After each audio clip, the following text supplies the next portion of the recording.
Please Kirun Papa. Please Kirun Papa. Please Kirun Papa. Bonsoir Jacek, bienvenue sur ICU pour une interview qui va nous permettre de te découvrir un peu plus. Donc le grand public t'a découvert avec Verratti et Papa dernièrement.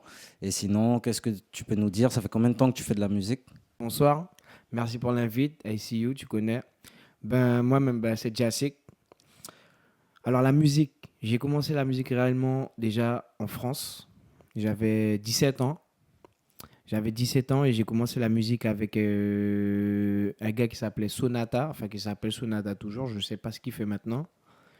Et c'est parti d'un freestyle en studio où les gars prenaient leurs pieds. Moi-même, à chaque fois, j'étais là avec eux tout le temps dans le studio, mais je voulais chanter, je voulais essayer. Et je me suis essayé, je me suis prêté au jeu. C'est parti d'un freestyle. Et ensuite, j'ai enchaîné en fait. J'ai enchaîné. Donc ça va faire quoi? Ça va faire peut-être maintenant, j'ai 24 ans, ça va faire peut-être 4-5 ans sérieusement que je fais de la musique. Voilà. Il y a eu le freestyle en studio où tu t'es découvert un talent pour la musique. Et ensuite, par la suite, alors, comment ça se passe? La suite, c'est que j'ai eu l'occasion de poser sur un régime de Crix Mix. Donc c'était le delay de clone.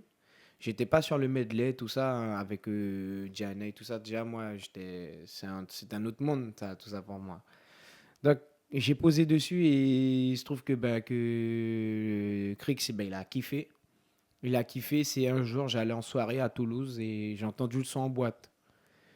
Donc, ensuite, je voyais des petites vidéos. Le son, il passait à Bordeaux. Et il mettait ça avec la petite compile du Delete Clone. Et depuis, après, j'ai commencé à poser d'autres sons. J'ai fait d'ailleurs un clip avec Dacinga en venant en Guyane. C'était Do It. C'était vraiment le titre qui suivait après le Delete Clone que j'avais tourné devant mon ancien collège Auguste Dédé parce que dans le son je parle de Auguste Dédé. Et ensuite après j'ai rencontré Soulja, Original Soulja, et je suis allé au studio avec lui de temps en temps, poser des petits tunes que j'envoyais sur le net, des prods que je trouvais sur internet, et voilà en fait, hein. Voilà comment ça s'est passé. Comment ça se passe qu'on arrive à, puisque là aujourd'hui on te découvre avec Verratti, Papa, qui sont de très belles réalisations et de très belles productions pour les titres. Comment ça se passe le chemin pour arriver jusqu'à là? Est-ce que c'est facile? Est-ce que tu as rencontré les bonnes personnes? Comment ça s'est passé? En fait, c'est pas facile déjà. Déjà que je suis encore personne hein, dans le game, mais je commence. Mais c'est pas facile parce que souvent j'ai voulu arrêter. J'ai eu des choix à faire entre la musique et le boulot. D'ailleurs, aujourd'hui, je bosse en même temps, je fais ma petite musique, mais le chemin était vraiment, on va dire, long parce que moi, je suis ambitieux et je voulais y arriver, je voulais aller vite.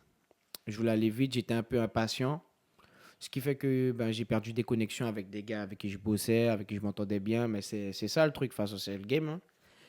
Donc, des fois, j'ai voulu arrêter. J'ai voulu arrêter la musique parce que j'en avais marre, parce que ça marchait pas. Mais en fait, c'est là qu'il faut être fort. C'est là qu'il faut être fort et qu'il faut continuer, qu'il faut pas lâcher l'affaire et continuer à pousser les sons. Parce que moi, je demandais par exemple des instrus à d'autres artistes qui étaient un peu plus connus, des artistes que je connaissais personnellement, mais qui me donnaient pas la force. Vraiment, ils me disaient ah, je peux pas te donner. Aujourd'hui, je les comprends parce que maintenant, ça m'arrive d'avoir des instrus tout le temps et je peux pas les donner parce que c'est pour moi. C'est pour moi, le beatmaker, il fait un boulot, il veut pas que les instrus elles aillent avec n'importe qui, quoi, que n'importe qui pose dessus. Donc, et Verratti encore, pour te dire, l'instru, c'est une instru YouTube. C'est pas quelqu'un qui a fait l'instru pour moi. C'est une instru que j'ai trouvée sur YouTube, que j'ai écrit en France, un son que j'ai écrit en France. Je suis arrivé en Guyane, je l'ai posé. J'ai fait le clip avec l'Iris High. Et ça a été une big connexion en fait. Voilà. Depuis, on entend Jacek un peu partout, dans beaucoup de mix de DJ, dans beaucoup de leurs sessions, sur certaines radios. Comme j'ai dit, il y a les clips qui tournent beaucoup sur YouTube. Et aujourd'hui, alors, ça se passe comment? C'est un peu plus facile, les connexions, c'est comment tu ressens la différence en fait? Depuis Verratti, enfin déjà Verratti, j'ai rencontré ma prod qui était Unreal en fait. J'ai posé le son avec eux. On a mis ça sous le nom de la prod Norel. Et du coup, ça m'a ouvert des portes. Parce que le son, les gens ont bien kiffé. Et surtout, j'ai rencontré dans la foulée, j'ai rencontré Toxin, avec qui j'ai bossé sur les prods de AZ Sound, qui ont fait que j'ai lâché des big tunes parce que la connexion avec Toxin, elle a été lourde en fait. En fait, pour bien raconter le truc, je suis arrivé au studio, contacté FAMAS, FAMAS. J'ai contacté, je lui ai dit je vais poser un tune. Et il m'a dit ok, pas de problème, machin, nanana. On a fait le truc. Je suis allé à 18 carats. J'ai posé un son. Et le son d'ailleurs, il a tourné sur énergie un petit peu, tout ça. Et ensuite, direct après, j'ai fait la connexion avec Toxin. On a bien accroché. Donc après, il m'a proposé de poser sur les instruments d'AZ Sound. Et du coup, c'est là que ça a pété vraiment, quoi, hein. J'ai des petits tunes, des petits singles qui ont fait que ça est passé en radio, dans des mix. Et jusqu'à maintenant, là, j'ai des sons avec lui qui ne sont pas encore sortis. Et avec 18 Carats, j'ai collaboré. J'ai fait des instrus avec eux, tout ça. Les instrus, j'ai posé dessus aussi. Les sons sont en radio aussi. Et franchement, depuis que je suis revenu en Guyane, en fait, c'est là que ça a vraiment pris de l'ampleur pour moi. Voilà. Donc tu nous parlais de connexions qui sont très importantes pour toi. Il y a un son qui a explosé dernièrement là, sur Facebook, Mana One Shot, avec Yuri Tanda. C'est un son qui a été apprécié un peu partout en Europe et dans la Caraïbe. Qu'est-ce que tu peux nous dire sur cette connexion-là? Lourd, hein, franchement, j'ai rencontré Yuri en studio. C'est un gars que je connaissais pas du tout et qui est vraiment bourré de talent, rien à dire. Big up d'ailleurs à Yuri. Un jour, j'arrive au studio, j'entends Yuri en train de chanter. Mana One Shot. Par la tête, je lui dis putain, oh, ça c'est immense. Puis je regarde Yuri, je dis Yuri, c'est ça notre bête, c'est ça, il faut qu'on pose tous les deux sur ça. Donc du coup, il a posé son refrain, j'ai repris le refrain derrière avec ma voix, posé mon couplet, il a posé le sien et c'est là que c'est parti en fait, big délire. J'étais avec l'Iris High, il était avec moi comme c'est mon voisin en fait. On se capte souvent quand on est en Guyane. Et il était avec nos studios et il a kiffé le son aussi. Donc nous a fait une petite vidéo, etc. Le mois après, je ne me suis pas occupé de la diffusion. J'ai laissé tout ça pour Yuri, pour 18 Carats. Et voilà, on a fait le taf, quoi. Mais le son, les gens ont bien accroché. On l'a même chanté à Saint-Laurent. Et le public a été réceptif. Justement, ta dernière scène avant qu'on se rencontre pour l'interview, c'était à Saint-Laurent. Comment ça s'est passé? Puisque là, tu as pu rencontrer ton public. Comment ça s'est passé cette rencontre avec le public? Il y avait plus de 3000 personnes, je rappelle. Je sais pas si. Je sais que j'avais du monde qui me connaissait dans le public, mais je ne savais pas qu'il y avait autant de gens qui allaient apprécier en fait. Ça s'est passé super bien parce que Yuri déjà il faisait son show et on a dit bon je vais rentrer dans ton show quoi. Pendant que tu fais ton show, tu vas commencer à chanter One Shot et puis moi je vais arriver sur la scène comme un ouf et puis on va prendre notre pied. Et c'est ce qui s'est fait. Et quand je suis rentré, j'ai entendu les gens crier un petit peu, faire du bruit, quoi. Ça commençait à chauffer. Nous, on faisait partie des premiers à passer sur la scène, hein. On a vu les gens faire du bruit, allumer les lightas sur le tune. Je voyais les gens sourire. On a vu qu'on a fait bonne impression déjà. Et ensuite, j'ai fait mon petit show tranquille. Ça s'est bien passé. Et les gens étaient réceptifs. Quand je suis descendu de la scène, il y a 2-3 personnes qui sont venues me voir, me donner une petite force aussi, me dire qu'ils ont apprécié. Et franchement, le one shot, c'était la petite perle là dans le show. Ouais. Donc aujourd'hui, tu travailles avec Toxin, à Zson. Qu'est-ce qui se prépare? Ou est-ce que tu as d'autres projets avec d'autres collaborations qui se préparent? Qu'est-ce qu'on doit attendre de Jassik dans les semaines à venir? Un One Redeem, donc One Redeem d'AZ Sound. Le son s'appelle MGS, Mugen Style. On a déjà envoyé à 2-3 DJ qui ont validé le projet, mais on va sortir ça je pense, avec tous les artistes dessus. Il y a ça qui va sortir. Je me remets au trap aussi, un petit peu. J'ai un petit trap qui va sortir. Bon, après, j'ai pas de date exacte. Il y aura des scènes de prévues à Sinamari, dans des festivals aussi. À Saint-Georges aussi, je vais chanter normalement. Et voilà, des shows à venir, le MJS bientôt là, donc Mugen Style. C'est ça qu'on vise. On vise les vacances avec ce son-là. Et puis des petits sons conscients pour les femmes, tout ça, comme d'habitude, hein. Voilà. Jassik, on te voit souvent dans tes clips avec le t-shirt que tu portes actuellement, là, Will Done. C'est ta marque, c'est quoi? Tu peux nous en dire quelques mots? J'avais déjà une marque que ça s'appelait Good Shit. Ça avait bien démarré pour moi, mais j'étais dans la musique sans être dans la musique à ce moment-là. Donc j'avais des gens qui m'achetaient les t-shirts, mais c'était pas par rapport à ma musique. Donc c'était plus un gagne-pain. Donc j'ai voulu changer un peu le truc, changer le nom de la marque déjà parce que pour faire un peu plus sérieux. Et ben j'étais là un jour et j'aimais bien un peu la signification de Will Don. En fait, un Don, c'est comment expliquer ça? Un Don, c'est quelqu'un qui gère quoi. C'est un gars qui gère le truc quoi. À la base, c'est pour les femmes. C'est pour les femmes un Don. Mais bon, moi je l'ai un peu tourné à ma sauce. Will Don, un gars qui gère, qui fait ses bails tranquille. D'ailleurs, on peut voir. Il y a écrit musique dealer en dessous. Je dis la musique, hein, on va dire, c'est ça. Et donc, du coup, ben, pour faire un peu plus sérieux et pour que ça aille avec ma musique que je chante actuellement, eh ben, c'était parfait comme nom pour ma marque. Et donc, du coup, j'ai commencé à produire des t-shirts. Et par rapport à ma musique, maintenant, les gens achètent mes t-shirts par rapport à la musique, tout simplement. Ils n'achètent pas parce qu'ils me connaissent, parce que machin, c'est parce que je fais de la musique qui vont dans leur sens. Ils me donnent la force, ils m'achètent les t-shirts, et puis voilà, c'est tout, hein. Donc, j'essaie d'innover, de faire différents modèles, différentes couleurs. Je vais essayer de faire pour les filles aussi. C'est dur, c'est de l'investissement, c'est de l'argent, c'est du temps, c'est des casse-têtes des fois, mais il faut le faire. Voilà. C'est ça, Will donne en fait. C'est moi, c'est Jassik. Et le dernier clip que tu as sorti en ligne sur YouTube, c'est Papa. Un titre qui, je pense, n'a laissé personne indifférent, personne qui l'a regardé. C'est un son rempli d'émotions. C'est normal. Et voilà, qu'est-ce que tu peux nous dire sur ce son-là? Que ça a été dur de le travailler, tourner le clip. Ce son-là, il faut savoir que déjà, je l'avais écrit pour mon père bien avant qu'il décède. C'était quelque chose que j'avais envie de dire à mon père, hein, que je l'aime en gros, qu'il comprenne que pour moi c'était un modèle. C'était pas quelqu'un, un simple papa pour moi, c'était un modèle. Et donc je l'ai écrit à Toulouse, pas entièrement. J'avais déjà le refrain, tout ça, mais je l'avais pas écrit entièrement. Et j'avais commencé à le bosser avec Scandalize, Black Tune Family. D'ailleurs, c'est lui qui a fait la prod. Je le big up.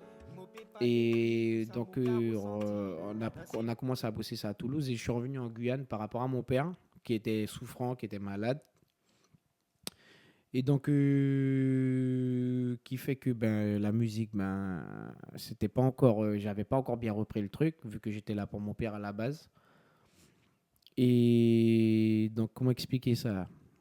Il est décédé en Martinique. Et je suis revenu et juste quelques temps après, j'ai posé le son. Parce que j'avais envie de partager ça avec les gens. Je pensais que c'était le bon moment. Comme moi, je traversais une période qui était raide pour moi, mais je voulais leur montrer que j'étais là, quoi. Donc j'ai posé le son, je l'ai envoyé sur le net et j'ai reçu peut-être 500 messages sans exagérer. Les gens m'ont dit écoutez le son. Surtout, ils savaient ce qui m'arrive. En même temps, ils m'ont dit que le son les a fait pleurer. Certains m'ont dit qu'ils ont reparlé à leur père. Certains m'ont dit qu'ils ont envie de passer du temps avec leur papa. Et c'est ça que je voulais provoquer chez les gens.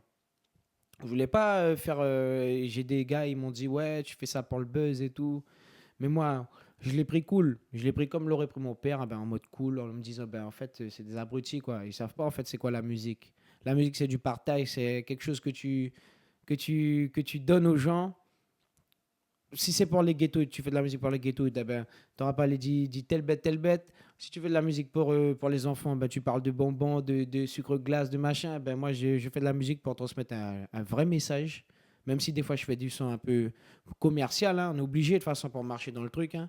Mais moi, je suis un artiste. Déjà, j'ai une plume. J'aime bien me casser la tête quand j'écris mes sons. Et le titre Papa, c'est vraiment sorti du cœur. Je l'ai posé, je l'ai mis sur le net. C'était vraiment pas pour le buzz, c'était vraiment parce que je voulais rendre hommage à mon père. Hein. Et ensuite, j'ai fait le clip avec l'Iris Eye. Il n'y a pas beaucoup d'images personnelles de mon père, en fait, dans ce clip-là. Il y a beaucoup d'images de moi qui transmet un peu l'émotion que j'ai, comment je chante et tout, mais je le ressentais vraiment, j'étais ému, j'avais envie de pleurer, c'était raide, en fait, dans le clip. C'était dur parce que Ce son-là, déjà, je l'écoute tous les dimanches. C'est un dimanche que mon père il est décédé. J'écoute ça tous les dimanches et je me rappelle à quel point ben, mon père, ben, ouais, quoi. Ça laisse un vide dans ta vie et puis beaucoup de gens ont apprécié. Il y a des gens qui n'ont pas aimé le clip hein, parce qu'ils m'ont dit il n'y a pas assez d'images de ton père, machin et tout. Tu as fait ça pourquoi? J'ai dit bah écoute, moi j'ai fait ça avec ce que j'avais.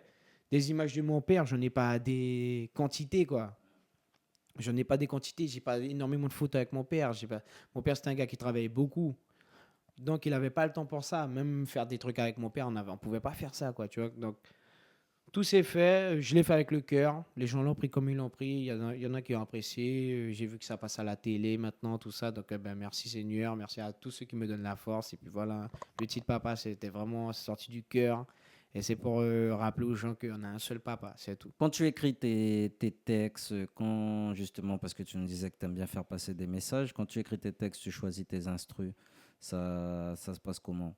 C'est au feeling ou c'est selon le message que tu veux faire passer, tu vas chercher une instru ou c'est le contraire? Des fois, j'ai des messages à faire passer. Mais quand je fais bien passer un message, c'est surtout sur du trap.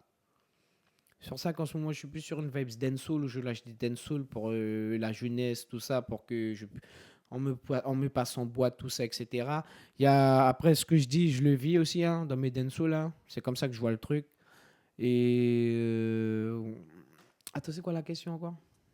Comment est-ce que tu choisis tes Quoi? instrus par rapport au message ou est-ce que c'est Non, en fonction de l'instru, je m'adapte. Je m'adapte. Ou des fois, quand j'ai vraiment un bon petit truc à dire, vraiment à parler, ben, je vais chercher une instru. Je dis à quelqu'un de la refaire pour moi, je la retravaille. Mais sinon, quand on me propose des instrus, ben, la vibe, elle vient toute seule. Hein. Moi, je commence à écrire et puis d'après l'instru, ben, j'écris un truc. Par exemple, il y a des instrus avec AZ Son encore où je parle du bon Dieu. Il y en a d'autres, je parle de femmes. Il y en a d'autres, je parle à une fille en lui disant que voilà quoi, c'est comme ça les mecs. Il y en a une autre où je parle de kilomètres entre moi et une meuf. Tu vois, c'est selon l'instru en fait. Selon l'instru, je pose un truc, un message, je passe un message. Tu disais que ça fait pas très longtemps que tu es dans le game sérieusement, mais tu as déjà vu beaucoup de choses, tu as déjà compris beaucoup de choses dans le business. Est-ce que tu aurais des messages à faire passer à des jeunes qui voudraient se lancer ou qui sont en train de se lancer? Est-ce que tu aurais des choses à dire, des pièges à leur éviter? Moi-même, comme je dis, je suis personne encore. Hein.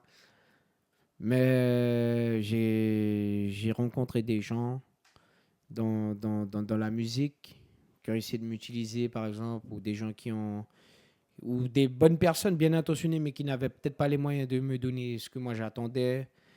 Et moi, ce que je leur conseille, c'est déjà de ne pas être trop pressé. De ne pas être trop pressé, que lorsqu'ils ont leur buzz, si le buzz est rapide, eh ben, qu'ils réussissent à garder ce buzz-là. Parce que c'est ça qui est le plus raide, en fait. C'est pas d'arriver en haut. Hein. Tout le monde l'a déjà entendu, ça. Hein. C'est le plus dur, c'est de rester là-haut. C'est pas d'arriver. Un jour, moi, je sais que je vais y arriver, mais j'espère que je vais rester là-haut. Franchement, c'est ça mon souhait.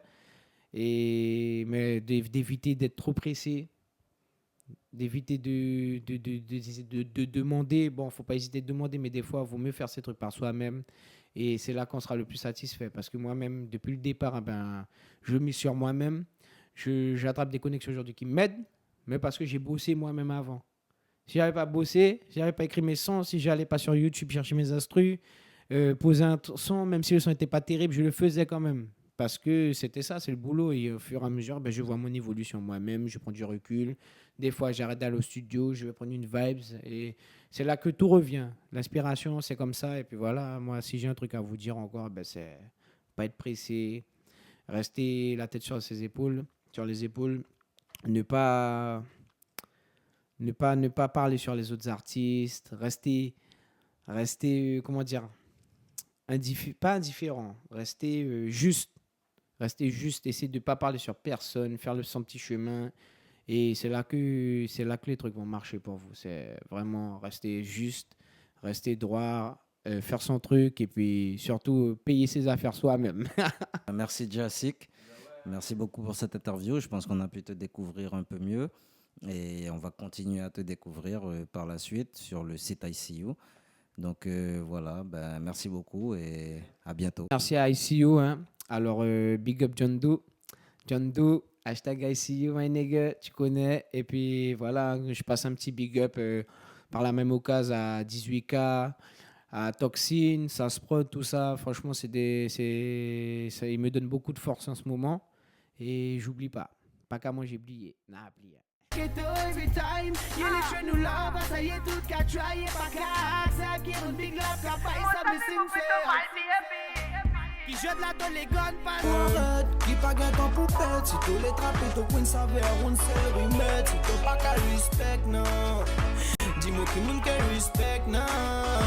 Arrête tes faits, couillonnade. Cloche la sonneur, qu'a fait ding ding dong. La Guyane est védi, qu'a en a Georgetown. Business qui sonne pour check million. Côté mo sorti, man a real fire. Cloche la sonneur, qu'a fait ding ding dong. La Guyane est védi, qu'a en a Georgetown. Business qui sonne pour check million.